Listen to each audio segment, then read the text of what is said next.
This is an ABC News special report. And good afternoon, I'm Tom Yamas at ABC News headquarters in New York, and we are interrupting regular programming to bring you breaking news, reports from U.S. Marshals and the governor of Texas that Supreme Court Justice Antonin Scalia has passed away. He died in his sleep last night after a day of quail hunting outside El Paso, Texas. His death apparently of natural causes. Justice Scalia was the longest-serving justice on the high court, appointed by President Ronald Reagan back in 1986. ABC's chief foreign correspondent Terry Moran covers the court for us. And Terry, you knew Justice Scalia's presence on the court very well. Talk to us about his legacy. Tom, Justice Antonin Scalia was just a towering figure on the Supreme Court and in American law through the force of his intellect, but also through the sheer force of his personality. He, for 3 decades, led the conservative movement in American law to roll back the era of liberal activism on the courts. He didn't win much. He did hand down some landmark rulings, but it was in those rulings and even more in his dissents, which could be scathing and sarcastic, but which were loud and clear, that he demonstrated a way forward for conservatives who'd almost given up on the Supreme Court after the Warren era, the era of liberal activism. You couldn't say that there was a Scalia era. He didn't win that much.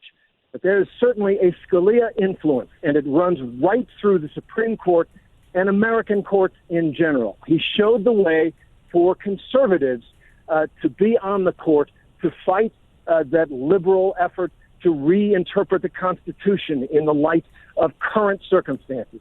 Scalia was the champion of saying the Constitution should mean what it meant for the people who wrote it and ratified it. His loss is just incalculable to the conservative movement in American law and beyond. Because he was such a champion, he became a kind of political figure and a controversial one as well. And yet it also must be said he had a gift for friendship. His closest friend on the Supreme Court, the most liberal justice, Ruth Bader Ginsburg, and he were very, very close. They went to the opera together. They appeared in an opera together in Washington.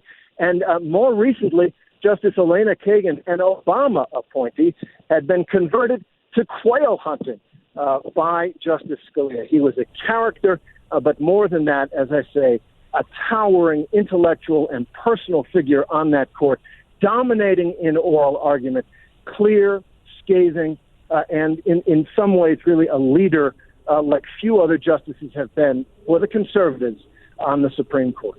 And Terry, one of his victories, as you mentioned, one of his few victories was Gore v. Bush in 2000. Talk to me about the arguments there. And this was something he was not afraid to almost boast about at times.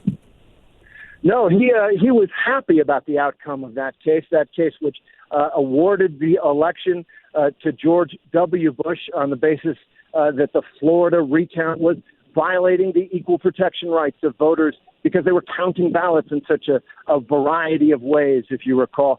And it, as you know, was a hugely controversial ruling. And yet Scalia was the kind of guy, I'll tell you, I would see him from time to time at events in Washington. He was charming, but he liked to mix it up. He liked a good argument and usually got the better of it.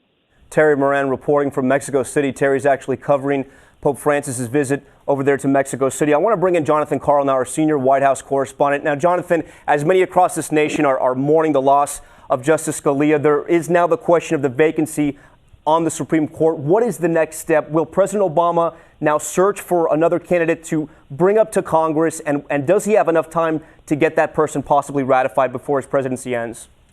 Realistically, I think that's going to be incredibly difficult, Tom. He's got less than a year left. The idea of a confirmation hearing for a lame duck president and facing a Congress controlled by the other party on such a short time frame, I think is going to be nearly impossible. I've spoken to congressional leaders already since this news has hit, and that is virtually what everybody is saying is that the idea of a confirmation, this will almost certainly wait for the next president to appoint Scalia's replacement. And it's interesting, Tom, Scalia was confirmed. He's symbolic in many ways of how divided the court is because of his acerbic dissents and the way he has become such a hero to conservatives. But when he was nominated by Reagan in '86, he was confirmed 98-0. There was not a single vote against him. We are in a different era right now. The idea that a Republican Senate in the last year of President Obama's presidency would confirm a replacement appointed by President Obama seems remote. Now, Jonathan, you were telling me that recently, as of just a couple months ago, you actually heard him speak, and you were in court a couple of times for arguments while he was currently arguing and speaking, correct? Yeah, ironically, he spoke at my daughter's high school graduation just this past spring, and he I was in the courtroom for the two landmark decisions that came down, one on the Obamacare decision and the other on gay marriage, both of which went the opposite way of what Scalia wanted. And his voice in that courtroom, he could be funny, he could be biting, he was incredibly intimidating to opposition counsel coming before him with his rapid-fire questions, and of course his decisions, as Terry mentioned. He just his turn of phrase. And now, I'm sure you see this, Tom, when you're out on the campaign trail. You ask any Republican candidate for president who they would put on the Supreme Court, what kind of a justice they would like to see on the Supreme Court, and the answer is always somebody like Justice Scalia, or somebody like Justice Scalia or Thomas or Alito. But Scalia is always the first name mentioned. He is, the ideal Supreme Court justice for the conservative Republicans, and yet another reason that the idea that Republicans in the Senate would allow President Obama to replace Scalia on the court just seems quite remote.